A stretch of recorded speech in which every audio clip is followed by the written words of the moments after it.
சரி, கர்த்தருடைய வார்த்தை நேரம் கடை சொல்லி ஏசாயா 55ஆம் அதிகாரம் திருப்பிங்க. ஏசாயா 55ஆம் அதிகாரம்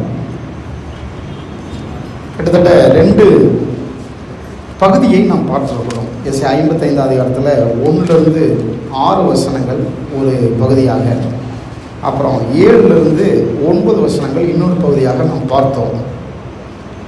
1லிருந்து 6 வசனத்திற்கு இந்த ஒரு அதிகாரத்தை நம்ம அப்படியே எக்ஸ்பிளைன் பண்ணுறோம் விதைப்பு அறுப்பு பிரமாணத்தில் இல்லையா. இந்த 1லிருந்து 6 வசனங்கள் குறிப்பாய் இந்த ஆத்துமாவை அவர் அழைக்கிறார். இலவசமாக நான் உங்களுக்கு கொடுக்குறேன்னு அழைக்கிறார். ஏன்னா ஆத்மா வறண்டு போயிருக்குது, அதனால் அழைக்கிறார்.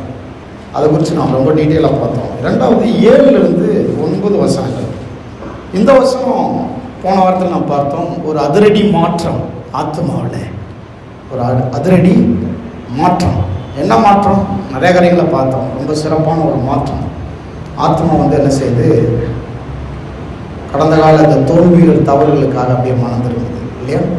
அது மாத்திரம் இல்லை, ஆத்மாவில் ஒரு பெரிய ஒரு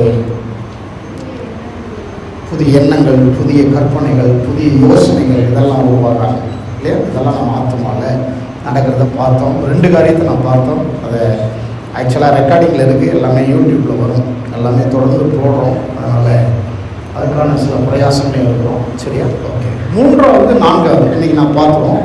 இன்னும் கொஞ்சம் எக்ஸ்ப்ளனேஷன் இருக்குது, அடுத்த வாரத்தில் நான் தொடருவோம். நீங்கள் எல்லாருமே இதை கான்சன்ட்ரேட் பண்ணுறீங்க, அதோட இதை அமுல்படுத்த வேண்டும். நீங்கள் அமுல்படுத்துனீங்கன்னா உங்கள் வாழ்க்கையில் ஒரு சில பிரமாதமான காரியங்களை நீங்கள் காண்பீர்கள். நிறைய சாட்சிகளை சொல்லலாம். சில விஷயங்கள்லாம் போன வாரத்தில் சொன்ன மாதிரி 7 நாள் சுற்றி வாங்க, 6 நாள் அமைதலாக சுற்றுங்க, 7வது நாள் ஆர்ப்பரிங்க அப்படின்னு சொல்லி அந்த 6 நாள் அமைதலாக சுற்றும் போது ஒன்றுமே நடக்காத போல இருக்கும். சில சமயங்கள் நாம் சில விஷயங்கள் செய்யும்போது செஞ்சுட்டோன்னா நம்ம காத்துக்கிட்டு இருப்போம் இல்லை. செஞ்சோன்னா எங்கே நடக்குதான்னு, ஏன்னா நடக்குதான்னு பார்க்குறதுக்குன்னே சோதிக்கிறதுக்குன்னே செஞ்சுருப்போம். அதனால் செஞ்சவொன்னே நடக்குதான்னு பார்த்துக்கிட்டு இருக்கோம். ஒன்றுமே நடக்காது போல தெரியலாம், இவ்வளவு நாள் கூட நடக்காது போல தெரியலாம். ஆனால் ஒரு நாளில் எல்லாமே முடிஞ்சிடும். ஒரு ஃப்ராக்சர் ஆஃப் செகண்டில் எல்லாமே முடிஞ்சிடும். அந்த மாதிரி கடவுள் பண்ணுறதை நாம் பார்க்க முடியும். பெரிய பெரிய விஷயங்கள், பெரிய பெரிய கடினமான இருதயங்களை கூட கர்த்தர் அப்படி லகுவாக்க முடியும். இப்பெல்லாம் நான் பார்க்குறேன். நிறைய விஷயங்கள் சீக்கிரத்தில் சாட்சியாக நிற்கிறோம். கைத்தட்டி ஒரு ஆமென் சொல்லுவோம். நிறைய விஷயங்கள் சாட்சியாக கர்த்தர் நிறுத்தப்படாது. நீங்கள் போராடி போராடி ஒன்றுமே நடந்திருக்காது. நம்ம நினச்சிருப்போம் நான் போராடினா தான் ஜெயிக்க முடியும் போல இருக்குன்னு. ஆனால் கடைசியில் நீங்கள் போராடினதுனால தான் பிரச்சனை கொஞ்சம் ஸ்ட்ராங்காக இருக்கும். கடைசியில் இந்த போராட்டத்திலிருந்து வெளியே வந்த உடனே தான் கடவுள் ஸ்ட்ரென்த்தெல்லாம் கொடுத்து பார்த்துட்டியாப்பா அப்படின்வாரு. எஸ் சார், சரி இப்போ நீ ஓஞ்சிடுவல்ல. அந்த சில சமயம் சொல்லுவாங்கல்ல, முதல்ல பேசி முடிக்கட்டும், பேச விடுங்க.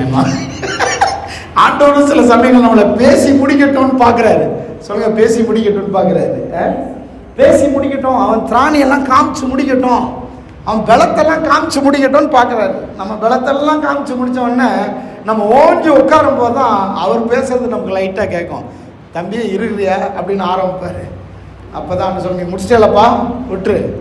கடைசியில் பார்த்தா அந்த ஒரு நிமிஷத்தில் ஒரு நாளில் ஒரு பெரிய வெற்றியை கடவுள் அவரே செய்து முடிச்சிருப்பார். ஏன்னு சொன்னால் அவருக்கு என்னென்னா நான் செய்தேன்றதை காமிக்கணும். ஆண்டவருக்கு எப்படி நான் செஞ்சேன்னு வரக்கூடாது, ஆண்டவருக்கு அவர் செஞ்சேன்றதை காமிக்கணும். கை தட்ட மாட்டேன், அவன் அவர் செஞ்சன்றதை காமிக்கணும். அதனால தான் நம்ம எப்போவுமே அவர் பக்கமே சார்ந்துடணும். ஆண்டவரே நீங்கள் செஞ்சதாக தான் இருக்கணும், நான் எப்போவுமே உமக்கு நன்றி உள்ள ஆளாக இருக்கணும், நான் எப்போவுமே உண்மை துதிக்கிற ஆளாக இருக்கணும். நீங்கள் உங்கள் கைப்பலன் உங்கள் சாமர்த்தியம்னா நீங்கள் எதுக்கு ஆண்டவருக்கு நன்றி சொல்ல போகிறீங்க? ஆண்டவர்கிட்ட எப்படி நீங்கள் வர போகிறீங்க? ஆண்டவருடைய கைப்பலன். அவர் சொல்கிறாரு, உன் கைப்பலன் உன் சாமர்த்தியம் இல்லை, என் ஓங்கிய புயம் பலத்தக்கரம். சொல்லுங்களேன் ஒரு ஆமென். ஆமென், அல்லேலூயா. ரொம்ப பிரமாதமான தேவன் ஆண்டவர், எனக்கு ரொம்ப பிடிச்சிருக்குது. ஆமென். சரி, ஓகே. இந்த 55வது இடத்துல 3வது பார்ட்டு 4வது பார்ட் ரொம்ப பிரமாதமாக இருக்கும். இதை நீங்கள் கேட்கணும், அதை அப்படியே அப்ளை பண்ணணும். 3வது பார்ட் 10, 11.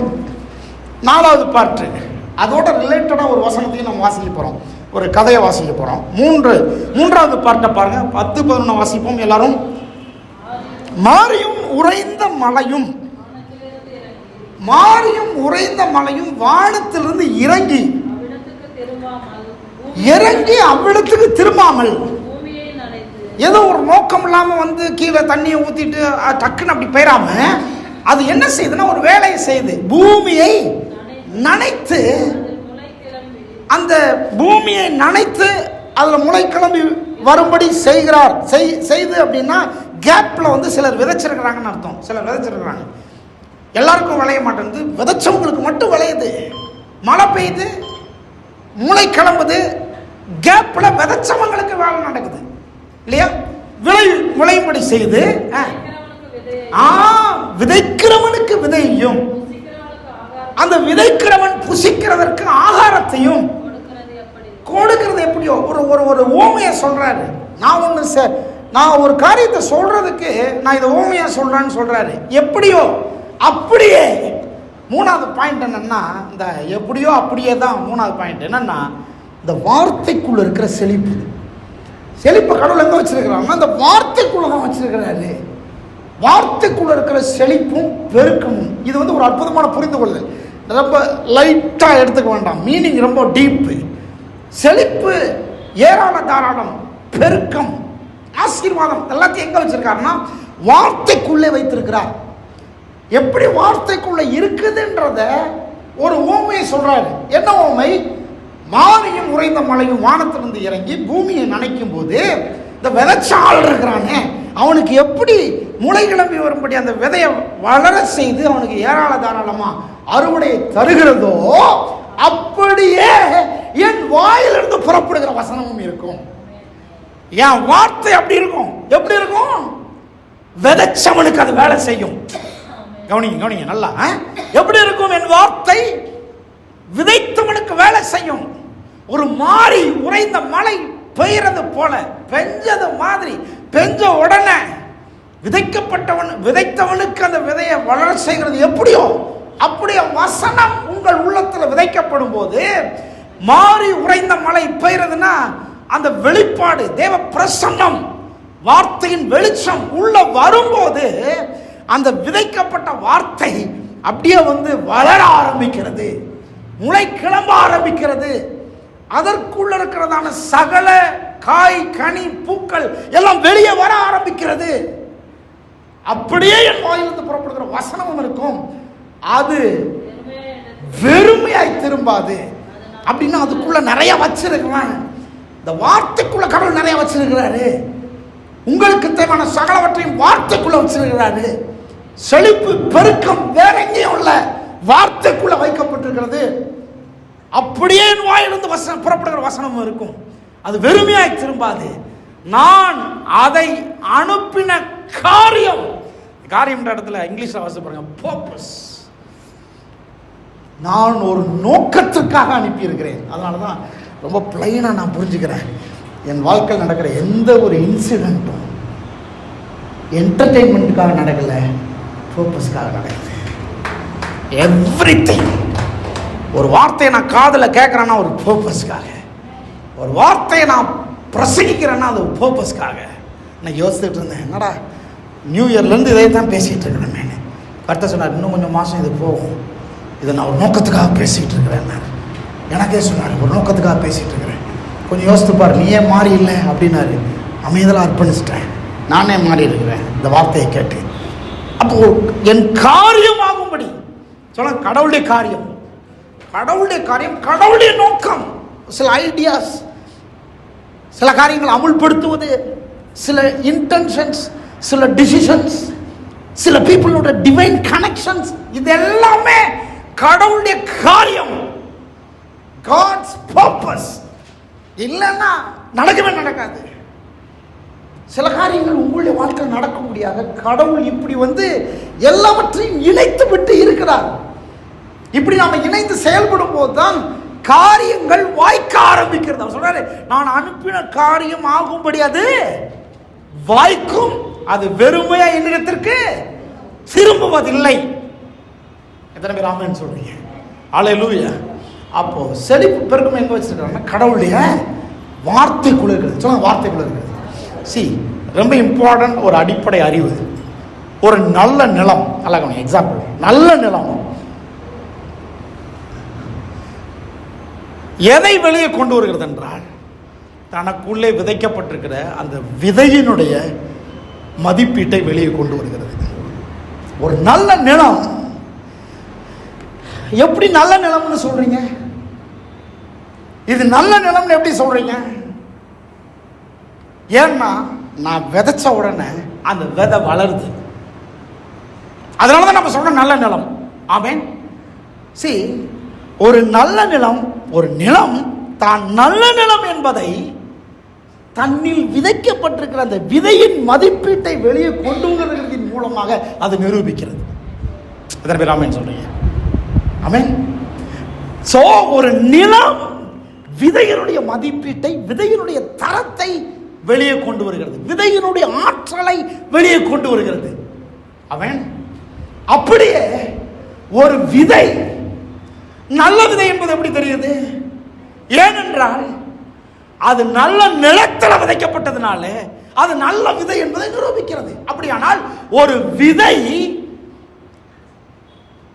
நான் விதைக்கப்பட்டிருக்கிற நிலம் நல்ல நிலம் என்று அதன் மதிப்பீட்டை அது வெளியே கொண்டு வருகிறது. டோட்டல் டிஃபரண்ட், கொஞ்சம் டீப். நாம விதையை விதைச்ச உடனே விதைக்குள்ள இருக்கிறது வெளியே வந்த உடனே நல்ல விதைன்றது வெளியே வரல, நல்ல நிலம் என்பதை அது சாட்சி கொடுக்கிறது. ஓ லார்ட், எத்தனை பேர் ஆமென் சொல்றீங்க? ஆமென். நல்ல நிலத்தில் விதைக்கப்பட்டதுனால தான் விதைக்குள்ள இருப்பது வெளியே வர ஆரம்பிக்குது. விதை ஹலோ விதை நல்லா செழிக்க ஆரம்பிச்சிருச்சுனால ஒரு விவசாயிக்கு நல்லா தெரியும். விவசாயிக்கு இது நல்ல விதையான்னு டெஸ்ட் பண்றதுக்கெல்லாம் இந்த நிலத்துல போடல. நல்ல விதையான டெஸ்ட் பண்றதுக்கு போடல. அவனுக்கு நல்லா தெரியும், வாங்கும் போதே இது நல்ல விதைன்னு. வாங்கும் போதே நல்ல விதை நல்லா தெரியும். இப்போ விதை நல்லா அமோக விளைச்சலா வரும்போது அவனுக்கு ஒண்ணு நல்லா தெரியும், நிலம் சரியான நிலம் என்பது அவனுக்கு வெளியே புரிய ஆரம்பிக்கும். எத்தனை பேர் இருக்கிறீங்க? ஆமென். அல்லேலூயா. எதுக்கு சொல்ல வரேன்? எல்லாமே உல்டாவா இருக்குது. விதை நல்லா வளருது அப்படின்னா நிலம் நல்ல நிலம் சொல்லணும். ஆமென். ஏன்னா நல்ல நிலம் விதைக்குள்ள இருக்கிற சகலவற்றையும் வெளியே கொண்டு வருகிறது. ஓ லார்ட், நல்ல நிலம் விதைக்குள்ள இருக்கிற அத்தனையும் வெளியே கொண்டு வருகிறது. விதைய அந்த நிலம் உள்வாங்கி கொண்டு, விதையை ஏற்றுக்கொண்டு அந்த விதையை ப்ரொடியூஸ் பண்ணி தருது, விதையை பெருக்கி தருது. விதைக்குள்ள இருக்கிற கடுகளவு கடைசி ஜீவனை கூட நல்ல நிலம் வெளியே கொண்டு வந்து தருது. ஆமென். ஒரு விதை வெளியே வரும்போது நல்ல நிலம்னு சொல்லுது, நிலம் நல்ல நிலம்னு சொல்லுது. விதைக்குள்ள இருப்பது ப்ரொடியூஸ் ஆகலைன்னா நிலம் தப்புன்னு அர்த்தம். விதையில பிரச்சனை கிடையாது, நிலம் தப்பான நிலம். என்னங்க ப்ரொடியூஸ் ஆகலை, வரவே இல்லை. விதைக்கிறவன் ஒரு விதைக்க புறப்பட்டான், விதைக்கும் போதே விதை எடுத்துட்டு புறப்பட்டான். அந்த இடத்துல வாஸ்து பார்த்தீங்கன்னா விதையில பிரச்சனைனே சொல்லவே இல்லை. 4 நிலம் சொல்லி இருக்குது, 3 நிலத்துல பிரச்சனை, 4வது நிலம் நல்ல நிலம். நிலம் நல்ல நிலம், விதையில பிரச்சனையே இல்லை. சொல்லுங்க, என் விதையில் பிரச்சனையே இல்லை. சத்தமா சொல்லுங்க, என் விதைப்பில் பிரச்சனை இல்லை, என் விதையில பிரச்சனையே இல்லை. ஆமென். நிலத்தினுடைய தரம் அங்கே சோதிக்கப்படும். அது போலதான் ஒரு விதை அந்த ஒரு விதை நல்லா வளரும் போது அந்த நிலத்தை நல்ல நிலம்னு சொல்லுது. எதுக்கு இவ்வளவு சொல்றேன்னா, இதே மாதிரி தான் கடவுள் என்ன பண்ணிட்டாருன்னா, வார்த்தையை விதையாகவும் நம்முடைய இருதயத்தை நிலமா வச்சிட்டார். இப்போ வார்த்தையை கொண்டு வந்து விதைச்சு அந்த விவசாயி ஆகிய கடவுள் என்ன பண்றாருன்னா, இந்த விதைக்கப்பட்ட வார்த்தையிலிருந்து, விதையிலிருந்து நல்ல ப்ரொடியூசர்ஸ், நல்ல கனிகளை, காய்களை எதிர்பார்க்கிறாரு. வெளியே வர மாட்டேங்குது. விதைச்சவர் யாரு? கடவுள். விதை நல்ல விதையா தான் இருக்குமா? நல்ல விதையா தான் இருக்கும். ஏன்னா விதைச்சவர் கடவுள் போது நல்ல விதையா தானே இருக்கும். ஆனா ப்ரொடியூஸ் ஆக மாட்டேங்குது. ப்ராப்ளம் விதையில இல்லை, நிலத்துல இருக்குது. அதான் அவர் சொல்ல வர்றாரு, ஒரு நோக்கத்தோடு நான் விதைக்கிறேன், நான் அனுப்பின காரியம் ஆகும்படிக்கு அது வாய்க்க வேணும்னு விதைக்கிறேன். இப்போ இருதயத்தினுடைய அந்த தரத்தை, மதிப்பீட்டை அது வெளியே கொண்டு வரும்படிக்கு போராடுது. இந்த ரெண்டும் எப்போ ஒத்துழைப்பு கொடுக்குதோ அப்போதான் வார்த்தைக்குள்ள இருக்கிற செழிப்பும் பெருக்கமும் வெளியே வர ஆரம்பிக்கும். எத்தனை பேர் இருக்கிறீங்க? அந்த நோக்கத்துக்கு தான் கொடுக்கப்பட்டிருக்குது. வார்த்தைக்குள்ள இருக்கிற செழிப்பு, வார்த்தைக்குள்ள இருக்கிற சுகம், வார்த்தைக்குள்ள இருக்கிற வெற்றி, வார்த்தைக்குள்ள இருக்கிற முன்னேற்றம், வார்த்தைக்குள்ள எல்லாமே டெபாசிட் பண்ண வச்சு. எப்படி நீங்க விதையை நம்புறீங்களோ, விவசாயி எப்படி ஒரு விதையை நம்பி விதைச்சு எல்லாமே அறுவடை செய்கிறானோ, நான் சொல்கிறேன் அதை விட 100 மடங்கு கர்த்தருடைய வார்த்தையை நீங்கள் நம்ப முடியும். ஏன்னா அதுக்குள்ள எல்லாத்தையுமே வச்சிருக்கிறாரு. இப்ப இந்த இருதயம் இருக்குது, நல்ல நிலம் போல நல்ல வார்த்தைகளை விதையாக உள்வாங்கி கொண்டு எடுத்துக்கொண்டு அதை ப்ரொடியூஸ் பண்ற வேலைக்கு இந்த இருதயம் ரெடியாக வேண்டியதாக இருக்குது. எத்தனை பேர் ஆமென் சொல்றீங்க? இந்த ரெண்டு ஒத்துழைப்பு கொடுக்கல, ரெண்டுமே இணைந்து செயல்படலைன்னா ஒரு பெரிய தோல்வியை தான் நாம் கண்டுகொண்டே இருப்போம். இருதயமும் வார்த்தையும் ஒத்துழைப்பு கொடுக்கணும். அப்போ விதையும் நிலமும் சேர ஆரம்பிச்சிடும். எத்தனை பேர் ஆமென் சொல்றீங்க? வசனத்தை நம்முடைய டிரான்ஸ்லேஷன் எப்படி பார்ப்போம்? மாரியும் உறைந்த மலையும், அதாவது ஒரு வெள்ள பெருக்கு போன்ற மலை. இதை வார்த்தைக்குள்ள இருக்கிற வெளிப்பாட்டை பற்றி பேசுது. ஒரு பெரிய மழை பெய்யுதுன்றாரு. அந்த மழை என்னது? பெரிய வெளிப்பாடு. சொல்லுங்க, வெளிப்பாடு. சத்தமா சொல்லுங்க, வெளிப்பாடு. வார்த்தை கொடுக்கிற ஒரு பெரிய வெளிப்பாடு வானத்திலிருந்து இறங்குது. கடவுளுடைய வார்த்தை அப்படிதான் பேசப்படுது. அப்போ இதை நாம உள்வாங்கி கொள்ளும்போதே முளை கிளம்பி வெளியே விளையும்படிக்கு செய்கிறது. அது எதை செய்து எதைன்னு சொன்னா பாருங்க, உங்களுடைய விளைச்சல், உங்களுடைய அறுவடை, உங்களுடைய காய் கனி, உங்களுடைய விதை அல்லது இன்னும் விதைக்கிறதுக்கான விதை எல்லாமே எதுக்குள்ள இருக்குன்னா பூமிக்குள்ள இல்ல, எல்லாமே எதுக்குள்ள இருக்குது? விதைக்குள்ள இருக்குது. கனி எங்க இருக்கு? பூமிக்குள்ள இருக்கு. கனி பூமிக்குள்ள இல்ல, கனி விதைக்குள்ள இருக்குது. பூ பூமிக்குள்ள இல்ல, பூ விதைக்குள்ள இருக்குது.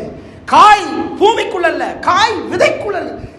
கடவுளுடைய வார்த்தை எல்லாவற்றையும் கண்டெய்ன் பண்ணி இருக்கிறது. எப்படி விதை எல்லாவற்றையும் கண்டெய்ன் பண்ணி இருக்குதோ அதை போலவே கடவுளுடைய வார்த்தை எல்லாவற்றையும் கண்டெய்ன் பண்ணி இருக்குது. நிலத்துல விதைய விதைச்ச உடனே நிலம் எல்லாவற்றையும் நமக்கு தரல, விதை தான் எல்லாவற்றையும் தருகிறது. ஏன்னா விதைக்குள்ளதான் எல்லாமே இருக்கு. எல்லாம் சொல்லுங்க, விதைக்குள்ளதான் எல்லாம் இருக்குது. அதனாலதான் உங்கள் விதையை நீங்கள் பார்க்கிற விதமே மாற வேண்டும். ஏன்னா நல்ல நிலத்துல உங்கள் விதை விதைக்கப்படுகிறது, விதைக்கப்பட வேண்டும். இப்போ நிலம் பிரச்சனையா இருந்தால் உங்களுடைய விதைக்குள்ள இருக்கிற சகல வல்லமையான ஆற்றலும் முடங்கி போய்விடும். சொல்ல மாட்டேன், சகல வல்லமையான ஆற்றலும் முடங்கி போயிடும். உங்க பூ வராது, உங்க காய் வராது, உங்கள் கனி வராது, உங்கள் விருட்சம் வெளியே வராது. நம்ம நினைக்கிறோம் நிலத்துல இருக்க எல்லாமே நிலம் தருது, நிலம் தரு. ஏங்க நிலம் தரல, எங்கெங்கயோ நிலம் இருக்கு, எல்லா இடத்துலயும் நிலம் இருக்குது. நீங்க வச்சிருக்கிற விதை தான் எல்லாவற்றையும் கண்டெய்ன் பண்ணி இருக்கிறது. கடவுளுக்கு நல்லா தெரியும், இந்த பூமி விளையும்படி செய்தே ஒழிய பூமியே விளைச்சலை தருவதல்ல. பூமி விளையும்படி செய்து இந்த நிலம் விளைய பண்ணுது. அந்த விளைச்சல் எங்க இருக்குன்னா வார்த்தைக்குள்ள இருக்குது, விதைக்குள்ள இருக்குது. விதைக்குள்ள வார்த்தைக்குள்ள இருக்கிற விளைச்சலை விளையும்படிக்கு இந்த பூமி உதவி செய்து ஒத்துழைப்பு பண்ணுது. அவ்வளவுதான். இந்த இருதயம் ஒத்துழைப்பு பண்ணுது. வார்த்தையை உள்வாங்கிக்கிட்டு அதை ஒத்துழைப்பு பண்ணி உள்ள வார்த்தைக்குள்ள இருக்கிற சகல போஷாக்கையும் வெளியே கொண்டு வருகிறது. விளைச்சல் அல்லது ஆகாரம் பூமியில் இல்லை, அது எங்க இருக்குது? விதைக்குள்ள இருக்கு. சொல்லுங்க, என் விதைக்குள்ள இருக்குது. உங்களுடைய விதைப்பு அறுப்பு பிரமாணத்துக்குள்ள எப்படி வச்சிருக்கிறார் பாருங்க. எல்லாத்தையும் அதுக்குள்ள வச்சிட்டாரு. பூமி அந்த விதையினுடைய மதிப்பீட்டை வெளியே கொண்டு வருவதற்குத்தான் ஆதாரமா இருக்குது. அதனாலதான் பாருங்க, நீங்க எந்த ஒன்றையும் ரொம்ப சின்சியரா சீரியஸா பண்ணலாம். ஏன்னு சொன்னா உங்களுக்குள்ள எல்லாத்தையுமே வச்சுட்டாங்க. நீங்க செய்யற எல்லாமே அதுக்குள்ள ஒரு பெரிய ப்ரொவிஷனை கண்டெய்ன் பண்ணியிருக்குது. ஏராள தாராளத்தை மல்டிப்ளையை கண்டெய்ன் பண்ணியிருக்கு, அபண்டன்ட்டை கண்டெய்ன் பண்ணியிருக்குது, எக்ஸலண்ட்டை கண்டெய்ன் பண்ணியிருக்குது. நீங்க விதைய சாதாரணமாக நினைக்காதீங்க. 2 காசு தான் அவ வச்சிருந்தா கையில். அதை எவ்வளவு சீரியஸாக கடவுள் பார்க்குறாரு பாருங்க. வசனம் சொல்லுது அதை இருக்கிறதெல்லாம் விதைச்சிட்டா. நம்ம சொல்கிற 2 காசு, கர்த்தர் சொல்ற இருக்கிறதெல்லாம் வாழ்நாள் ஆதாரத்தையே விதைச்சிட்டா. ஆமே, அவ்வளவு சீரியஸாக கடவுள் பார்க்குறாரு. கடவுளுடைய வார்த்தை அவ்வளோ சீரியஸாக பார்க்குறாரு. நீங்கள் அசால்ட்டாக நினைக்கிற மக்கள் அசால்ட்டாக நினைக்கிற இந்த வார்த்தையை கடவுள் ரொம்ப சீரியஸாக பார்க்குறாரு. உள்ளதான் எல்லாத்தையும் வச்சுருக்கிறார். அதெல்லாம் சொந்த வசனத்தினால் மனுஷன் பிழைப்பான். வேறு எதனாலும் பிழைக்கிறோமோ இல்லை, இதனால் பிழைப்பான். இதை கேட்குறதுக்கு, இதை உள்வாங்கிறதுக்கு, இதுக்குள்ளே இருக்கிறத ப்ரொடியூஸ் பண்ணுறதுக்கு நல்ல நிலம் போல இருக்கிற இந்த இருதயத்தில் கர்த்தருடைய வார்த்தையை விதைக்கும் போது அவர் சொல்கிறாரு, நான் அனுப்பின காரியம் அப்போதான் வாய்க்கும். நீங்க எதிர்பார்க்கிற காரியம் அவர் அனுப்புகிற வார்த்தைக்குள்ள இருக்கிறது. நீங்கள் எதிர்பார்க்கிற வாழ்க்கை அவர் அனுப்புகிற வார்த்தைக்குள் இருக்கிறது. அதனாலதான் இந்த வார்த்தை அசால்ட்டா நினைக்காதீங்க. ரெகுலரா பாஸ்டர் பேச இல்ல, இன்னைக்கு கர்த்தர் உங்களுக்கு பேசுறது, நீங்கள் எதிர்பார்த்திருக்கிற காரியத்தை வாய்க்க பண்ணும்படியாக கடவுள் இன்றைக்கு இந்த வார்த்தையை அனுப்புகிறார். நல்லா போனீங்க, இப்படி சொல்றேன், நான் இந்த பிரின்சிபலா சொல்றேன். நீங்கள் எதிர்பார்த்திருக்கிற காரியம் நடக்க வேண்டும் என்றால் அதை நிறைவேற்றுவதற்கு, அதை நடக்க பண்ணுவதற்கு கடவுள் ஒரு வார்த்தையை அனுப்ப வேண்டும். அந்த வார்த்தை அனுப்பப்பட்டால் ஒழிய நீங்கள் எதிர்பார்த்திருக்கிற காரியம் வாய்க்காது. பைபிள் சொல்றது, நான் அனுப்பின காரியம் ஆகும்படிக்கு இந்த வார்த்தை அதை வாய்க்க பண்ணுகிறது. ரிசீவ் பண்ணீங்கன்னா அதை வாய்க்க பண்ணுவது. வாய்ப்பது 2வது தான், அதுக்கேற்ற வார்த்தை உள்ளே வர வேண்டும். சொல்ல வார்த்தை உள்ளே வர வேண்டும். சத்தமா சொல்ல வார்த்தை உள்ளே வர. ஒரு வார்த்தை உள்ள வந்து அதை வாய்க்க பண்ணுது. ஒரு வார்த்தை உள்ள வந்து அதை நடக்க பண்ணுது. ஒரு வார்த்தை உள்ள வந்து அதை செய்ய பண்ணுது. ஒரு வார்த்தை உள்ள வரணும். சொல்லுங்க, ஒரு வார்த்தை உள்ள வரணும்.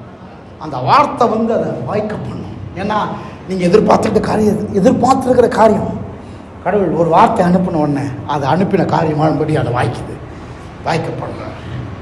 எத்தனை பேர் ஆமென் சொல்றீங்க? அப்படி வாய்க்க பண்ணும்போது விதைக்க தேவையான விதையும் அதுக்குள்ள வருது, புசிக்கிறவனுக்கு தேவையான அந்த விவசாயிக்கு தேவையான ஆகாரமும் உள்ள வருது. அவர் சொல்ல, என் வாயிலிருந்து சொல்லப்பட்டு வெளியே வர்ற வசனம் அப்படியே இருக்கும். அந்த வெறுமையாக நடந்து திரும்பாது. கேட்கிறவனுடைய இருதயத்தில் விதைக்கப்பட்ட அந்த வார்த்தைக்குள்ள இருந்து முளை கிளம்பி வெளியே வரும்படி செய்த வார்த்தையை விதைக்கிறவனுக்கு திரும்ப வார்த்தையவே தருது, வெளிப்பாட்டையே தருது, ஆசீர்வாதத்தை தருது, சகல நன்மைகளையும் அப்படியே செய்து.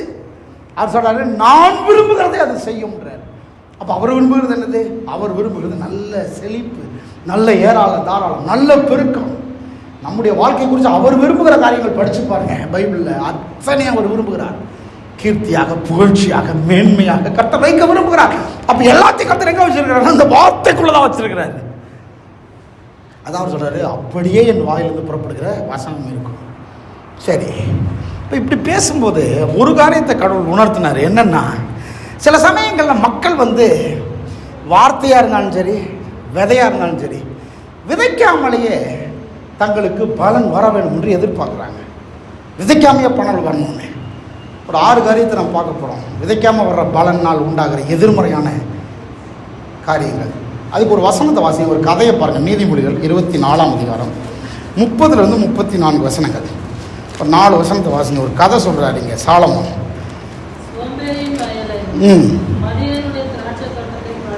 நல்லா போனீங்க. இந்த ஒரு கதை ரொம்ப வருஷமாகவே நான் இதை அதிகமாக எடுத்து யோசிப்பேன்.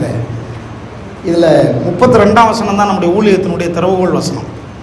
32ஆம் வசனம், அதை கண்டு சிந்தனை பண்ணினேன், அதை நோக்கி புத்தி அடைந்தேன். இதுதான் நம்ம ஊழியத்தினுடைய திறவுகோல் வசனம். நான் எதையும் கண்டு சிந்தனை பண்ணுவேன், அதை நோக்கி புத்தி அடைவேன். இதுதான் திறவுகோல் வசனமே. ஒரு கதை சொல்கிறாரு சாலமோன். என்ன கதை? ஒரு பெரிய ஆச்சரியமான விஷயத்தை சொல்கிறாரு. இவர் ஒருத்தருடைய வயலையும் தோட்டத்தையும் நான் கிராஸ் பண்ணேன்றாரு. அதாவது எதுக்காக சொல்ல வரணும்னா, நீங்கள் விதைக்காமல் தானாக வளர்வதை குறித்து மகிழ்ச்சி அடையாமல் அதை குறித்து கொஞ்சம் எச்சரிக்கையாக இருக்க வேண்டும். ஏனென்றால் அதிகபட்சமாக அது 6 எதிர்மறையான பிரதிபலனை தருது. விதைக்காமல் வளர்றது எதிர்மறையான பிரதிபலனை தருது. 6 காரியம். கதையை வாசிங்க. சோம்பேறியினுடைய வயலையும் மதியீனனுடைய திராட்சை தோட்டத்தையும் நான் கடந்து போனேன். போர்டு என்ன போட்டிருக்குது? போர்டு என்னன்னு போட்டிருக்குது? வயல், திராட்சை தோட்டம். போர்டு என்ன சொல்லுங்க? போர்டு என்ன போட்டிருக்கு? இவர் கிராஸ் பண்றாரு. வயல்னு போட்டிருக்குது, திராட்சை தோட்டம்னு போட்டிருக்கு. வீடு நல்லா தான் இருக்குது. வீட்டுக்கு முன்னால் வசனங்கள்லாம் நல்லா, நீர் பாய்ச்சலான தோட்டத்தை படும், வற்றாத நீர் விட்டுருக்கு. ஆமீன். இது அப்பத்தின் வீடு. எல்லாம் எட்டி பார்த்தா தான் தெரியும் போல. அவர் சொல்கிறாரு, நான் கிராஸ் பண்ணும்போது போர்டை பார்த்தேன் சார், ஆனால் எட்டி பார்க்குறேன் வேற இருக்குன்றாரு. புரியுதா? எத்தனை பேருக்கு புரியுது? கிறிஸ்தவ குடும்பங்களை எட்டி பார்க்கும்போது வேற இருக்குன்றாரு. போர்டு நல்லா தான் இருக்குது. சொல்லுங்க, போர்டு நல்லா தான் இருக்குது.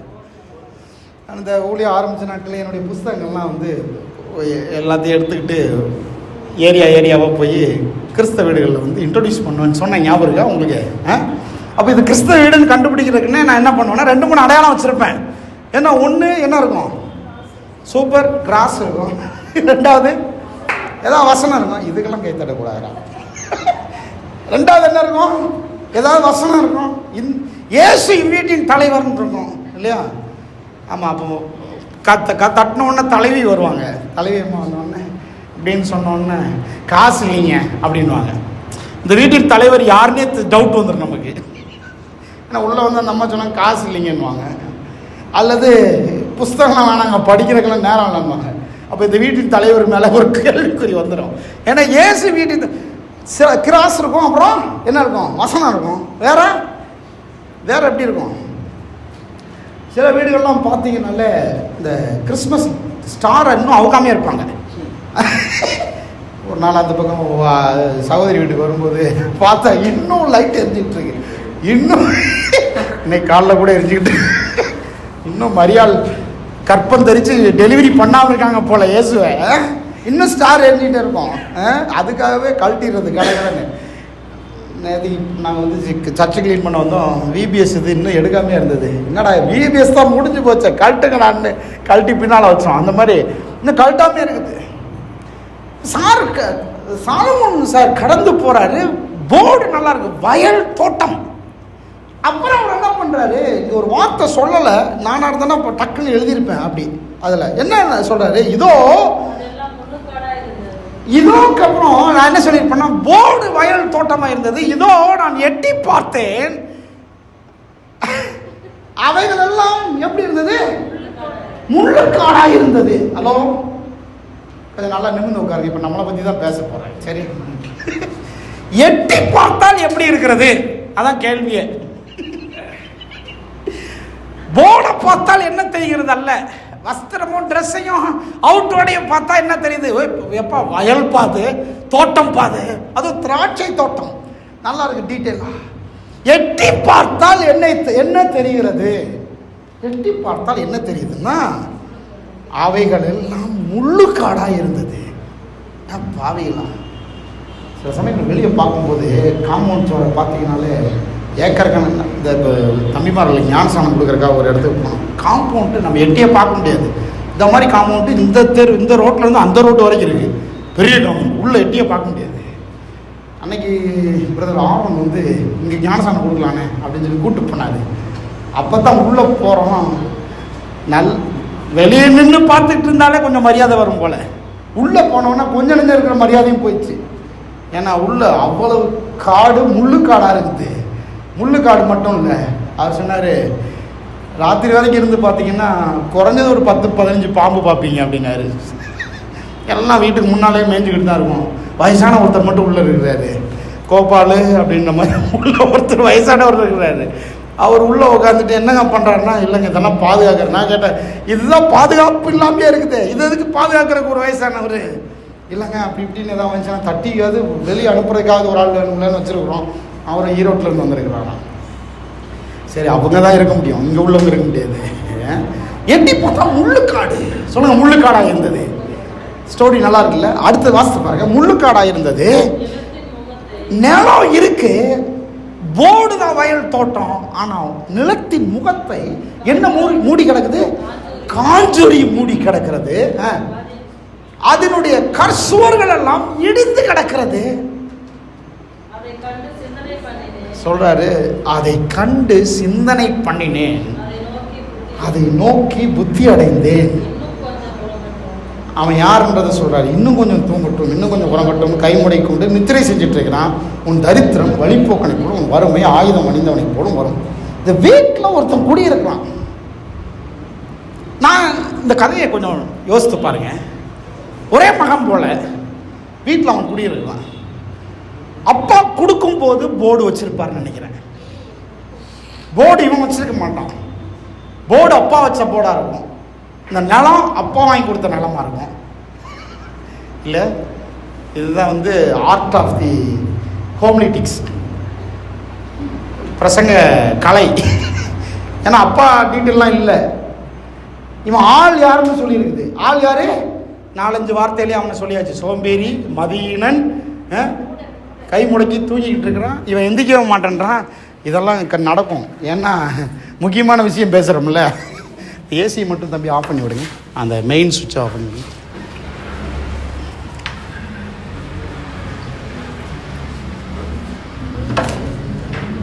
எல்லாம் கை தட்டி ஆண்டவருக்கு நன்றி சொல்லுங்க பார்ப்போம். ஆமாம். ஓ ரைட், கை தட்டா கரண்ட் வரும் போல். ஏசியை மட்டும் ஓகே ஓகே அப்படி இருக்கட்டும். ஓகே அப்படி இருக்கட்டும். ஓகே ஓகே, நல்ல வேலை, அவசரப்பட்டு ஆஃப் பண்ணல. நான் நினைக்கிறேன் இவனுக்கு பேர் சோம்பேறி, அப்புறம் மதியினன், இப்படியெல்லாம் சொல்லியிருக்குது. புத்தி இல்லாதவன், இப்படியெல்லாம் சொல்லியிருக்குது. என்னன்னா அப்பா வாங்கின நிலம்னு நினைக்கிறேன், அப்பா வச்ச போர்டுன்னு நினைக்கிறேன், அப்பா கரெக்டாக மெயின்டைன் பண்ணியிருக்காருன்னு நினைக்கிறேன். ஆனால் அப்பா என்ன பண்ணிட்டாருன்னா, கொடுத்தவன், அதாவது யார்கிட்ட கொடுக்கணுன்றதுல கொஞ்சம் கவனத்தை இழந்துட்டாருன்னு நான் நினைக்கிறேன். அப்பா என்ன பண்ணிட்டாருன்னா, ரொம்ப சீரியஸாக அவர் வேலையை பார்த்துக்கிட்டே இருந்துட்டாரு. வயலை பார்க்கறது, அதை வெள்ளாமல் பண்ணுறது, அதை இது பண்ணுறது, திராட்சை தோட்டம் வளர்த்துருக்கிறாரு. அதுக்கு தேவையான எல்லா வண்டி வாகனங்கள், அதுக்கு தேவையான ஏற்பாடுகள், அதுக்கு தேவையான எல்லாவற்றையுமே வச்சுருந்துருக்கிறாரு. இன்ஸ்ட்ருமெண்ட் எல்லாம் இருக்குது. அப்பா எல்லாத்தையுமே வச்சிருக்கிறாரு. ஏன்னா இந்த வயலா தோட்டமா, திராட்சை தோட்டமா மெயின்டைன் பண்ணியிருக்கிறாரு. ஒருவேளை திடுது பண்ணி இறந்துருப்பார்னு நினைக்கிறேன், அல்லது கரெக்டாக தான் அவங்கள கொடுத்துருப்பாரோ என்னவோ தெரியல. ஒருவேளை இவர் வந்து இவர் போகும்போதெல்லாம் வேலைக்காரங்களை கூட்டு போன மாதிரி உள்ளே கூட்டு போக மறந்துட்டாரோ என்னவோ தெரியல. ஏன்னா இவனுக்கு விஷயமே தெரியல. இவன் கையில் டாக்குமெண்ட் பண்ணி கொடுத்துட்டாரு, வயலையும் தோட்டத்தையும் போர்டு அழகாக வச்சு கொடுத்துட்டாரு. காம்பவுண்ட் சவரெலாம் நல்லா கட்டி இருந்திருக்கிறாரு.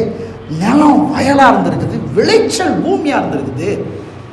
கடைசியில் இவன் வந்து அதை கொஞ்ச காலம் அப்படியே விட்டுட்டான். நடந்தது என்னன்னா, அது எந்த மாதிரி கொடுக்கப்பட்டதோ, எந்த மாதிரி அது எழுதப்பட்டதோ, எந்த மாதிரி போர்டு வைக்கப்பட்டதோ, போர்டு ஒன்றாவும் வாழ்க்கை ஒன்றாவும் இருக்குது, உள்ள வேற ஒன்றா இருக்குது.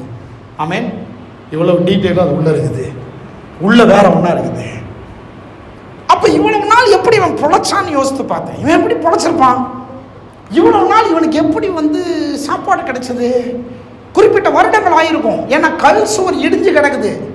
அப்போ எதோ வந்துட்டு போறதுக்கு விட்டுட்டான். யார் யாரோ வந்துட்டு போகிறாங்க, எதோ வந்துட்டு போகுது. கல் சுவரை இடிச்சிருக்கிறாங்க, உள்ளே யார் வராங்கன்னே தெரியல. இவன் ஒரே வேலை தான் உருப்படியாக பண்ணிக்கிட்டு இருக்கான். என்ன வேலை? Super, very good. நல்லா தூங்குறான், எழும்புறான், நல்லா தூங்குறான். சோம்பேறியாக இருப்பான். ஒன்று சொல்லிட்டு போகிறேன்.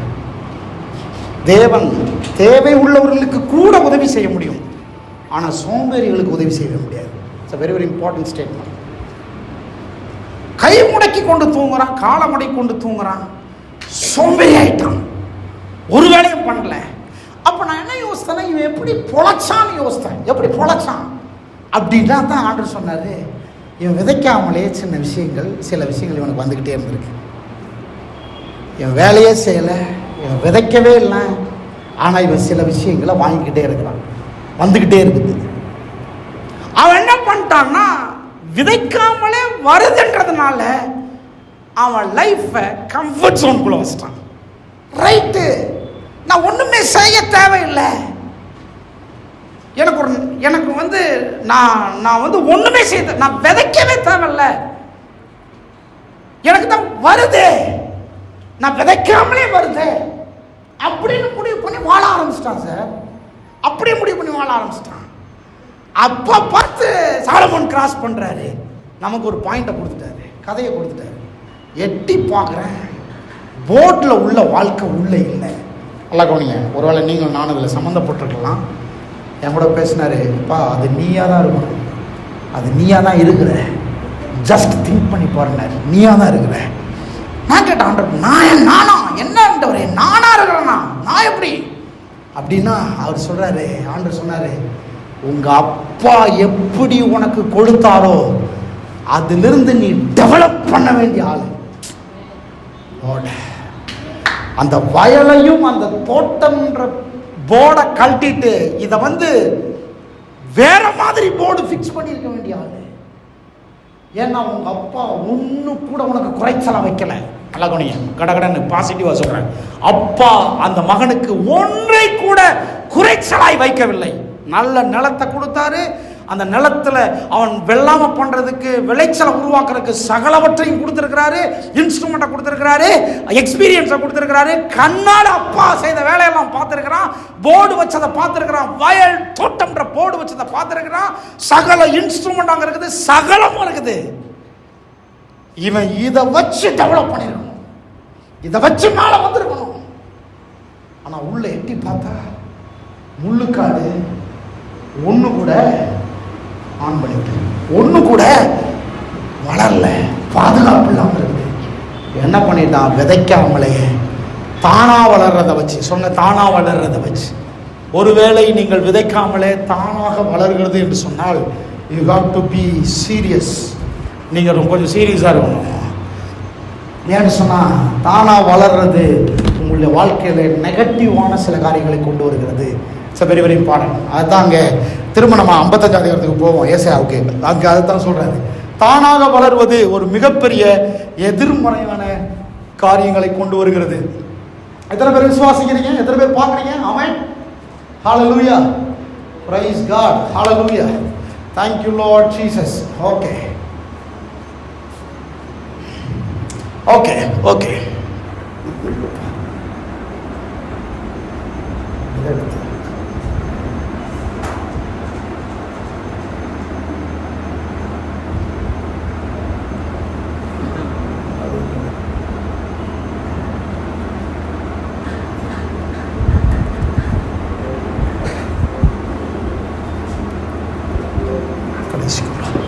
ஓகே. தானாக வளர்வது எப்போதுமே ஒரு மிகப்பெரிய எதிர்மறையான காரியங்களை தருகிறது. 6 காரியம் கடகடன்னு எழுதுங்க. அதில் என்ன இருக்குன்றதை நான் உங்களுக்கு சொல்லிடுறேன். 6 காரியம். 1, தானாக வளர்வது எப்போதுமே நாம் விதைக்காமல் வளர்வது நமக்கென்றே உரிய அந்த பலனின் அந்த இடத்தை ஆக்கிரமித்துக் கொள்கிறது. First important. தானாக வளர்வது, நீங்கள் ஒன்றை விட்டுட்டீங்க தானாக வளருது அப்படின்னா நீங்கள் பிளான் பண்ணவே இல்லை, அது உங்களுடைய இடத்தை ஆக்கிரமித்துக் கொள்கிறது. சொல்லுங்க, இடத்தை ஆக்கிரமித்துக் கொள்கிறது. அது என்ன பண்ணுது? வெட்டி போடக்கூடிய அளவுக்கு அதன் மேலே ஒரு வெறுப்பு உண்டாக ஆரம்பிக்கிறது. வெறுப்பு உண்டாகணும். யாருக்கு வெறுப்பு உண்டாகணும்? நல்ல உணர்வுள்ள ஆள் தான் வெறுப்பு உண்டாகணும். சோம்பேறிக்கு வெறுப்பு உண்டாகாது. ஏன்னா அவன் ஆள் மோசமான ஆளா இருக்கிறான், அதனால அவனுக்கு வெறுப்பு வர மாட்டேன்து. அவன் வருத தானா வளர்த்துன்னு விட்டு இருக்கிறான். ஆனா ஒண்ணு, தானாக வளர்வது எப்போதுமே அது நம்முடைய இடத்தை ஆக்கிரமித்துக் கொள்கிறது. எத்தனை பேர் இருக்கிறீங்க? ஆமென். சொல்லுங்க, இடத்தை ஆக்கிரமித்துக் கொள்கிறது. சொல்லுங்களேன், இடத்தை ஆக்கிரமித்துக் கொள்கிறது. சொல்ல மாட்டீங்க. ஆமென். அது நம்முடைய இடத்தை ஆக்கிரமித்துக் கொள்கிறது. அது வெட்டி போடக்கூடிய அளவிற்கு பெரிய பிரச்சனை கிடையாது. அதை பிடுங்கி போட வேண்டியது, அதை பிடுங்கி போட்டுருணும். அல்லது அது நம்முடைய இழப்புக்கு காரணமாக இருக்கும். சில சமயங்களில் தானா வளர்றத நீங்க விட்டுக்கிட்டே இருந்தீங்கன்னா அது நம்முடைய இழப்புக்கு காரணமாக இருக்கும். என்னது தானா வளருது? நீங்க நினைக்காதீங்க தானா வளர்வது தானா வருவது அதை வச்சு நான் வாழ்ந்துட்டு இருக்கேன்னு நினைக்காதீங்க. இல்லை, அது நமக்கு செகண்ட் பாயிண்ட். அது நமக்கு நல்ல அடையாளம் கிடையாது, நல்ல அபிப்பிராயத்தை அது ஏற்படுத்தாது. நீங்கள் விதைக்காமல் தானாய் வளர்வதோடு உள்ள உங்கள் சவகாசம் உங்களை பற்றிய தவறான அபிப்பிராயத்தை ஏற்படுத்திவிடும். 30-31 வசனத்தை வாசித்து பாருங்க. அது சொல்றாரு, போர்டு வயல் தோட்டம் உள்ள முள்ளுக்காடு தானா வளருது. நீங்க நினைக்காதீங்க. 3rd இம்பார்ட்டன்ட் பாயிண்ட், தானாய் வளர்வது உங்களுடைய பலன் அல்ல. தானாய் வளர்வது முள்ளுக்காடு, தானாய் வளர்வது காஞ்சொரி. தானாய் வளர்வது ஏதோ வளருதுங்க, அது நம்முடைய பலன் அல்ல. நீங்க விதைக்காம ஒண்ணு வளருதுன்னு சொன்னா அது உங்களுடைய பலன் அல்ல. கையை உயர்த்தி விடாமன்னு சொல்லி இதை கேட்கும் போதே ஆவியானவர்கிட்ட பக்குன்னு ஆயிடுச்சு. நான் விதைக்காம தானா வளருதுன்னா 4வது, அது நான் சோம்பேறி என்பதை காண்பிக்கிறேன், நான் மதியீனன் என்பதை காண்பிக்கிறேன். நான் விதைக்காம தானா வளருதுன்னா அது என் மேல் உள்ள சரியான அபிப்பிராயத்தை அது கெடுத்து போடுகிறது. எத்தனை பேர் என்னோட ஆமென் சொல்றீங்க? ஆமென். நாலாவது, நான் விதைக்காமல் ஒன்று தானா வருதுன்னா அது என்னத்தை காமிக்குது? நான் ஒன்றை சரிவர பராமரிக்காமல் போனேன் என்பதை காண்பிக்கிறது. சரியா பராமரிக்கல, அது அதனால நான் பாதுகாப்பற்றவனா இருக்கிறேன் என்பதை காண்பிக்குது. எத்தனை பேர் ஆமென் சொல்றீங்க? அஞ்சாவது, நான் விதைக்காம ஒன்று தானா வாழ்றதுன்னா எப்போதுமே அது நிரந்தரம் கிடையாது, அது தற்காலிகமானது. அது எப்ப வேணாலும் என்னை விட்டு போயிடலான்றதை காணும். ஆமென்.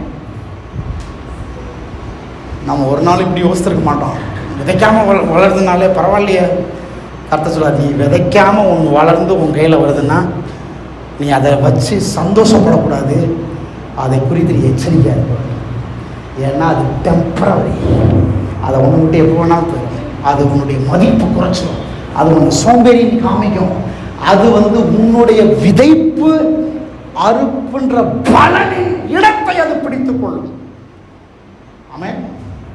ஆறாவது, நீங்க விதைக்காம ஒன்று தானா வளருதுன்னா நீங்க ஏற்கனவே விதைச்சிருக்கிற அந்த பயிர் வகைகளை கூட வளரக்கூடாது பிடிக்காது என்ன பண்ணிடும்? நெருக்கி போட்டுரும். எத்தனை பேர் ஆமென் சொல்றீங்க?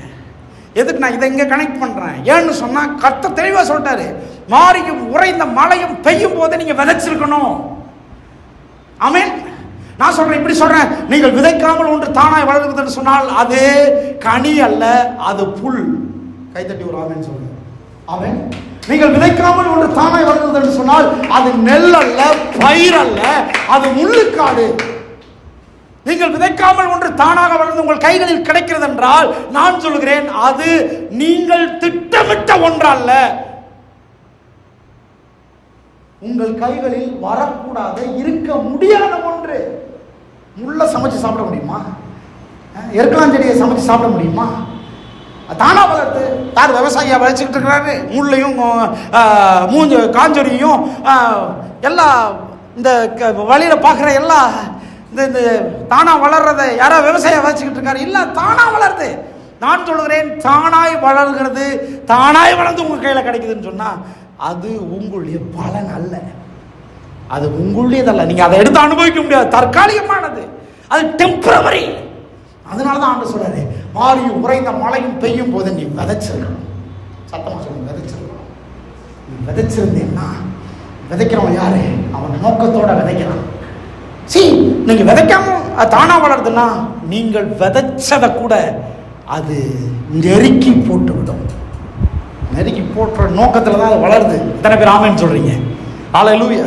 அதனாலதான் சொல்றாரு, என் வசனம் எப்படி இருக்குதுன்னா, விதைச்சவனுக்கு அந்த விதைச்ச நோக்கத்துல அவன் எண்ணத்தை வச்சானா அதை வளர பண்ணுது, அதை பெருக பண்ணுது. கை வைத்து ஒரு ஆமென் சொல்லுங்க. ஹல்லேலூயா. அப்ப என்ன பண்ணணும்? நாலாவது பாயிண்ட்ல ஆண்டு சொல்றாரு, 11:12 2 வசனத்தை வாசிங்க பாப்போம். கடைசி 2 வசனத்தை வாசிங்க. நான் நினைக்கிறேன் 12:13. ஏசாயா 55 12:13. திரும்ப நம்ம நீதிமொழிகள் கிட்ட வருவோம். ஓ லார்ட். அப்ப இவன் என்ன பண்ணலாம்? வயல் தோட்டம் இருக்குது, என்ன பண்ணலாம்? அவன் உள்ள முள்ளுக்காடா இருக்குது, காஞ்சொடியா இருக்குது, ஏதோ விதைக்காமல வர்றதை வச்சு வாழ்ந்துட்டு இருக்கிறான், சோம்பேறி ஆயிட்டான், மதியனா இருக்கிறான், பிளான் அதாவது புத்தி இல்லாதவனா இருக்கிறான். அப்ப என்ன பண்ணலாம்? ஏசாயா 55 கிட்ட வாங்க. கடைசி 2 வசனம். நீங்கள் மகிழ்ச்சியாய் புறப்பட்டு கொண்டு போகப்படுவீர்கள். நல்லா கவனிங்க. பர்வதங்களும் மலைகளும் உங்களுக்கு முன்பாக கம்பீரமாய் குதிக்கும், வெளிய மரங்கள் எல்லாம் கை கொட்டும். இங்க கவனிங்க, முச்செடிகளுக்கு பதிலாக, முச்செடி அங்க இருந்துச்சா? முச்செடி அங்க இருந்துச்சா நீதிமொழிகள்ல? ஆமா, முச்செடி இருந்துச்சு. முச்செடிகளுக்கு பதிலாக தேவதாரு விருட்சம் முளைக்கும். நல்லா கவனிங்க. என்ன நிறைய பேர் முச்செடிக்கு பதிலாக தேவதாரு விருட்சம் முளைக்கும்னு சொன்ன உடனே இதை விசுவாசத்தை அறிக்கை செய்யணும்னு நினைச்சிட்டாங்க. என்ன கவனிங்க, முச்செடிக்கு பதிலாக தேவதாரு விருட்சம் முளைக்கும்னு சொன்னா எல்லாம் விசுவாசத்தை அறிக்கை செய்ய ஆரம்பிச்சிட்டாங்க. இந்த கேப்ல என்ன பண்ணணும்னா சோம்பேறித்தனத்தை மாற்றணும். இந்த கேப்ல என்ன பண்ணணும்? முச்செடி வளர்ந்துட்டு இருக்குது தானா, இதை என்ன செடியா மாற்றணும்? தேவதாரு விருட்சமா மாத்தணும்னா என்ன பண்ணணும்? என்ன பண்ணணும் நான் சொல்றேன். என்ன பண்ணணும்? முச்செடிக்கு பதிலாக தேவதாரு விருட்சம் முளைக்கும். அடுத்தது காஞ்சொரிக்கு பதிலாக மிருது செடி எழும்பும். எப்படி எப்படி முட்டி போட்டு ஜெபம் பண்ணா எழும்பிடுமா? இல்லை கோயிலுக்கு வந்தால் எழும்பிடுமா? இல்லைங்க, ஏற்கனவே சொல்லிட்டாரு, மாரியும் உறைந்த மழையும் அப்படி பெய்யும் போது விதைக்கிறவனுக்கு அந்த விதையை தரும். அப்போ முச்செடி போல இருக்கிற வாழ்க்கையை மாற்ற வேண்டுமா? காஞ்சரி போல இருக்கிற வாழ்க்கையை மாற்ற வேண்டுமா? வயல் தோட்டம் என்கிற நிலைமைக்கு மீண்டும் வாழ்க்கையை கொண்டு வர வேணுமா? ஒன்னே ஒண்ணு பண்ணணும், விதைக்க ஆரம்பிக்க வேண்டும். நீங்க விதைச்சது ஒண்ணும் இல்லை, முச்செடியை நீங்க விதைக்கல, காஞ்சூரியை நீங்க விதைக்கல, ஆனா அது தானாய் வளரும். ஆனால் தேவதாரு விருட்சம் வேண்டுமா? மிருது செடி வேண்டுமா? இதுக்காக நீங்க விசுவாசத்தை விதைக்க ஆரம்பிக்க வேண்டும். எத்தனை பேர் உண்டாமன்னு சொல்றீங்க? அப்ப விதைக்கணும் அப்படின்னா என்னத்தை போக்கணும்? சோம்பேறித்தனத்தை போக்க வேண்டும், புத்தியினத்தை போக்க வேண்டும், மதியினத்தை. இது என்னங்க சோம்பேறி, புத்தியினம், மதியினம்? என்னன்னா ஒன்றும் இல்லை, இவனுக்கு எல்லா வசனம்லாம் கிடைக்குது, ஆனால் ஆள் விதைக்க மாட்டேன்றான். எல்லா இன்ஸ்ட்ருமெண்ட்டும் இருக்குது, ஆள் எதிர்த்து போக மாட்டேன்றான், வேலை செய்ய மாட்டேன்றான். இறங்கி கர்த்தருடைய வார்த்தையை கேட்டதன்படி அதை அமலுக்கு கொண்டு வர மாட்டேன்றான். கர்த்தர் சொல்றாரு, இன்னைக்கு நீங்கள் நான் அப்படி இருக்க முடியாது, அப்படி இருக்கக்கூடாது. அப்படின்னா என்ன பண்ணணும்? நல்லா கவனிங்க. திட்டமிடாத காடு, திட்டமிடப்படாத காடு போன்ற மனம். ஏன்னா அவன் சோம்பேறி, அவன் எப்படி இருக்கிறான்னா புத்தியின்னா இருக்கான், மதியின்னா இருக்கான். அவனுடைய மனம் எப்படி இருக்குன்னா ஒரு திட்டமிடப்படாத ஒரு மனம். சொல்லுங்க, திட்டமிடப்படாத ஒரு மனம். எப்படி ஒரு திட்டமிடப்படாத ஒரு காடு இருக்குதோ அதே மாதிரி ஒரு மனம் இருக்குது. வார்த்தைக்குள்ள இருக்க அந்த வெளிப்பாட்டினுடைய விதைப்பினாலே ஒரு திட்டமிடப்பட்ட தோட்டமாக அந்த மனம் மாற வேண்டும். இப்போ என்ன ரொம்ப முக்கியம்? 2 பாயிண்ட் ரொம்ப முக்கியம். ஒன்று, திட்டமிட வேண்டும். எல்லாம் சொல்லுங்க, திட்டமிட வேண்டும். சொல்லுங்க, planning it's very very important. எப்படி ஒரு காட்டை நீங்கள் திட்டமிட்டால் தோட்டமாக்கி விடலாம். எத்தனை பேர் ஆமென் சொல்லுங்க? காடு போல இருக்குது, திட்டமிட்டீங்கன்னா என்ன பண்ணிடலாம்? தோட்டமாக்கிடலாம். ஆனால் கொஞ்சம் நஞ்சம் தோட்டமாக இருக்கிற உங்கள் வயலை நீங்கள் அப்படியே விட்டீங்கன்னா ஆட்டோமேட்டிக்காக அது காடாக மாறிடும். அப்படின்னு என்ன அர்த்தம்? நீங்கள் ஒரு ஒரு ஒரு ஒரு நிலம், ஒரு வயல் காடாய் மாறுவதற்கு திட்டமிட தேவையில்லை. ஆனால் ஒரு காட்டை நீங்கள் திட்டமிட்டால் தோட்டமாய் மாற்றிவிடலாம். கைத்தட்டி ஒரு ஆமென் சொல்றீங்க. அப்போ நாம செய்ய வேண்டியது என்ன? கேட்கிற வார்த்தை அடிப்படையை கொண்டு திட்டமிட வேண்டும். திட்டமிட வேண்டும் என்று கர்த்தர் சொல்றாரு. அதுக்கு தான் புத்தியன்னா இருக்கக்கூடாது, மதியன்னா இருக்கக்கூடாது, சோம்பேறியா இருக்கக்கூடாது. அவன் நல்லா கவனிங்க, அவன் என்ன நினைச்சிட்டு இருக்கிறான்? அவன் மனநிலையில் என்ன, எப்படி அவனை கண்டு சாலமோன் சொல்றாரு, அவங்ககிட்ட எல்லா இன்ஸ்ட்ருமெண்ட் இருக்கு, நிலம் இருக்கு, கல் சுவர் கட்டி இருக்கிறாரு, அவங்க அப்பா செய்யாத வேலையே இல்லை, எல்லாத்தையும் செஞ்சு வச்சிருக்கிறாரு. இவன் ஆள் சரியில்லை, இவன் எதையுமே கிளைம் பண்றதில்லை, இவன் எந்த முயற்சி எடுக்க மாட்டேங்கிறான். நான் சொல்றேன், கர்த்தருடைய பிள்ளைகளை, தேவன் உங்களுக்காக எல்லாவற்றையும் செய்து முடித்து விட்டார். இப்பொழுது நீங்கள் திட்டம் என்கிற ஒன்றின் மூலமாக சகலவற்றையும் கிளைம் பண்ண முடியும். கை தட்டி ஒரு ஆமென் சொல்லுங்க. ஆமென். அப்ப திட்டத்துல ஒன்றுதான் நாம் விதைப்பது. நாம எப்போ இறங்கி விதைக்க ஆரம்பிக்கிறோமோ, எப்போ எனக்கு தேவையில்லாம தானாய் வளர்ந்து கிடக்கிற புல்ல புடுங்க ஆரம்பிக்கிறோமோ, காஞ்சொரியை புடுங்க ஆரம்பிக்கிறோமோ, முள்ளுக்காடை புடுங்க ஆரம்பிக்கிறோமோ, புடுங்கிறதெல்லாம் எதுக்கு? புடுங்கிறதெல்லாம் சுத்தம் பண்றதுக்கு, சுத்தம் பண்றதெல்லாம் எதுக்கு? விதைக்கிறதுக்கு. ஆமென். எல்லாம் பிடுங்க வேண்டியதை பிடுங்கி, எல்லாம் சுத்தம் பண்ண வேண்டியதை சுத்தம் பண்ணி நாம் விதைக்க ஆரம்பிக்கும் போது, நான் சொல்றேன், போர்டு என்னவா இருக்குதோ அப்படியே உள்ளேயும் மாற ஆரம்பிக்கும். கைத்தட்டி ஒரு ஆமென் சொல்லுங்க. ஆமென். சரி, திட்டமிடலன்னா என்ன ஆகும்? காடா மாறிடும். காடா இருந்துச்சுன்னா என்ன ஆகும் தெரியுமா? காடா இருந்துச்சுன்னா, காடா இருக்கிற இடத்துல தான் மிருகங்கள் வந்து தங்கும். வேண்டாத மிருகங்கள் ஏன் வருது? அது காடா இருக்குது. சர்ப்பங்கள் ஏன் எங்க இருக்குது? காடா இருக்குது. விஷப்பூச்சிகள் எங்க இருக்குது? காட்டுல இருக்குது. தோட்டத்தில் என்ன இருக்கும்? குயிலும் குருவிகளும் பறவைகளும் இருக்கும். சொல்லப்போனால் அந்த பறவைகள் எல்லாமே அந்த தோட்டத்தை பாதுகாக்கிறதாகவும் அது பலன் கொடுப்பதற்கு காரணமாக இருக்கும். ஆனால் அந்த காட்டில் என்ன இருக்குதோ அது எல்லாமே சீக்கிரத்தில் அதற்கு அழிவுக்கு காரணமாகும். அப்போ நான் சொல்கிறேன், காஞ்சொரி முச்செடி இந்த விதைப்பினால் வளர்றது கிடையாது, தானாக வளருது. இதுக்கு ஒரு விவசாயி தேவை கிடையாது, தானாக வளருது. விவசாயி தான் அறுக்கிறக்கா காத்தில்ல, ஒரு விவசாயி தான் விதைக்கிறது அறுக்கிறக்கா காத்திருக்கிறான். எத்தனை பேர் ஆமென் சொல்றீங்க? அப்போ நாம் விதைத்து பயிர் செய்து நாம் அதை அறுக்க வேண்டும். கடவுள் இதெல்லாவற்றின் மூலமா என்ன சொல்றாரு? நம்முடைய இருதயத்தில் கடவுளுடைய வார்த்தை விதைக்கப்படும் போது நல்ல வெற்றி அந்த வார்த்தைக்குள்ள இருக்கு, நல்ல முன்னேற்றம் அந்த வார்த்தைக்குள்ள இருக்கு, செழிப்பு அந்த வார்த்தைக்குள்ள இருக்கு, தாராளம் அந்த வார்த்தைக்குள்ள இருக்கு, நீங்க எதிர்பார்க்கிற நல்வாழ்க்கை அந்த வார்த்தைக்குள்ள இருக்குது. அந்த வார்த்தைக்குள்ள இருந்து நமக்குள்ளே விதைக்கப்பட்டிருக்கிற அந்த சகலவற்றையும் எடுத்து நாம் அனுபவிக்கக்கூடியவர்களாக மாற வேண்டும். அப்படி மாறுவதற்கு நாம் எழும்ப வேண்டும், திட்டமிட வேண்டும், சோம்பேறித்தனத்தை மாற்ற வேண்டும், புத்திகனத்தை மாற்ற வேண்டும். நாம் அதை கேட்கிற வார்த்தையின்படி செய்ய இறங்க வேண்டும். எத்தனை பேர் அப்படி இறங்கணும்னு நினைக்கிறீங்க? கையை உயர்த்தி ஒரு ஆமைன்னு சொல்லுங்க பார்ப்போம். அப்படி விதைச்சிங்கன்னா அந்த விதைப்பினால் உண்டாகிற அறுவடை என்னத்தை காமிக்க தெரியுமா? கடவுளுடைய வார்த்தை வல்லமையானது என்பதை நிரூபிக்கும். பைபிள் சொல்லுது, அந்த வார்த்தை நிர்மூலமாகாத வார்த்தை, அனுப்பின காரியமாகும்படி வாய்க்கும். அந்த வார்த்தை உங்களுடைய வாழ்க்கையில் கீர்த்தியும் புகழ்ச்சியுமாக உங்களை வைக்கும் என்பதற்கு அடையாளமாக மாற்றும். அப்போ எப்போ தெரியும் கடவுளுடைய வார்த்தை ரொம்ப வல்லமையானது? எப்போ தெரியும் தெரியுமா? நீங்கள் விதைச்சாதான் தெரியும். கடவுளுடைய வார்த்தை வல்லமையானது எப்போ தெரியும்? விதைச்சாதான் தெரியும். மாரியும் உறைந்த மழையும் பூமியில் வரும்போது விதைச்சிருந்தாலும் அறுவடை வரும். அப்போ எல்லா பலன்களும் நம்முடைய இருதயத்திலே கர்த்தருடைய வார்த்தையை வாங்கி கொண்டு அதை அதன்படி செய்கிறதுல தான் அடங்கி இருக்கிறது. எத்தனை பேர் ஆமென் சொல்றீங்க? எல்லாரும் எழுந்து நிற்போம். Praise God. Amen. Hallelujah, hallelujah, hallelujah. ஆண்டவர் சொல்றாரு, உன் வாழ்க்கை அப்பா கொடுத்த வாழ்க்கையாவே இருக்கணும், அதை விட பிரமாதமான வாழ்க்கை. உங்களுடைய வாழ்க்கை தாராளமாய் மாற வேண்டும். உங்களுடைய வாழ்க்கை பாதுகாப்பற்றதாக இருக்கக்கூடாது, பாதுகாப்பான வாழ்க்கையாக இருக்க வேண்டும். உங்களுடைய வாழ்க்கை மிருது செடி போல இருக்க வேண்டும். உங்களுடைய வாழ்க்கை தேவதாரு விருட்சம் போல இருக்க வேண்டும். உங்களுடைய வாழ்க்கை அமுக்கி குலுக்கி மடி சரிந்து விழும்படியாக தாராளத்தின் வாழ்க்கையை அனுபவிக்க வேண்டும். எல்லாரும் கண்களை மூடி கைகளை உயர்த்தி எல்லாரும் இருதயங்களை உயர்த்தி கர்த்தரை ஸ்தோத்திரிப்போம். நான் சொல்கிறேன், ஒரே பிரமாணம், ஒரே வழி, விதைப்பு அறுப்பு பிரமாணம். கடவுள் அதில் வச்சிருக்கிறார் எல்லாத்தையும். உங்களுடைய வாழ்க்கையில் நீங்கள் என்ன போர்டு இருக்குதோ அதே போர்டை வாழ்க்கையாக கொண்டு வர வேண்டும். வயலாக மாற்றுங்கள், திராட்சை தோட்டமாக மாற்றுங்கள். மக்கள் எட்டி பார்க்க ஆசைப்படுகிறார்கள். உங்கள் வாழ்க்கையை மக்கள் எட்டி பார்க்க ஆசைப்படுகிறார்கள். உங்கள் வாழ்க்கை போதனையாய் மாறட்டும். சாலமோன் சொல்றார், அதை கண்டு சிந்தனை பண்ணினேன், அதை நோக்கி புத்தி அடைந்தேன்னு நமக்கு வச்சிட்டாரு. என்றைக்கோ எவனோ ஒருத்த வாழ்ந்தான், அந்த மோசமான வாழ்க்கையை நமக்கு ஒரு பாடமாக வச்சிட்டாரு.